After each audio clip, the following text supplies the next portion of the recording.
100% happiness. It's one of the most sought after goals or ways of being, especially from the clients I work with, whether it's anxiety or depression or the whole host of significant emotions like hurt, low confidence, betrayal, anger, all of that sort of stuff. Regardless of what it is, it's one of the most sought after ways of being.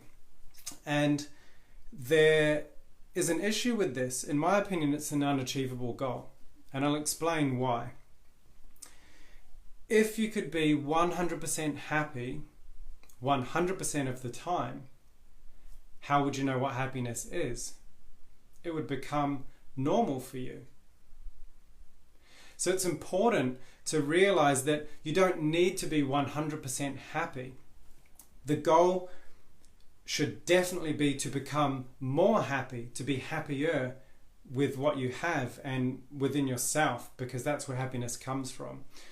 And the only place that happiness comes from, we fall into the trap of buying things to make us happy, but it doesn't really work. So it's not possible to be happy 100% of the time.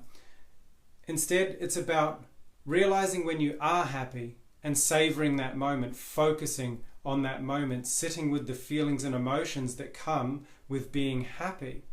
And there's a wonderful author called Rick Hanson, and he wrote a book called Hardwiring Happiness, and that describes a lot about this, where you savor the little things. So whether it's that first sip of coffee in the morning, or perhaps you have a nice view from your balcony or something like that of, let's say, of the ocean or whatever it is, you just notice how it makes you feel, and you sit with that and you hold on to that. What that actually does is it holds that emotion in your brain, and over time it physically changes the structure of your brain so you can hardwire happiness, as the title of his book suggests.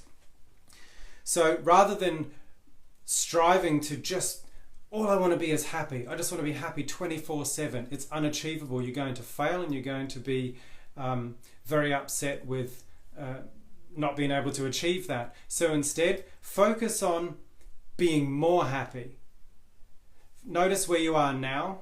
So obviously if you're depressed or in a very, very bad state, it's most likely not happy at all.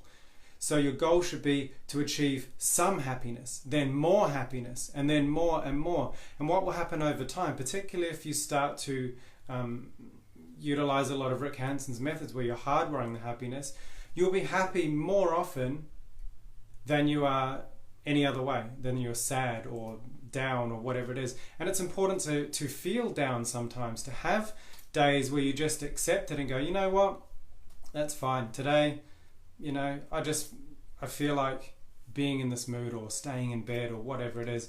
Or you have the choice of shifting yourself out of that mood if you recognize it as well. But that comes down to choice. So with that said, just to kind of reiterate it once again, don't strive for 100% happiness, because you will most likely be very disappointed. Instead, start where you are, gain a bit of happiness. Notice the small things. Notice how little things make you feel happy. Start sorting and looking for those little things in your life, and you'll start to notice some changes will occur. And from there, it snowballs, and you'll get happier and happier.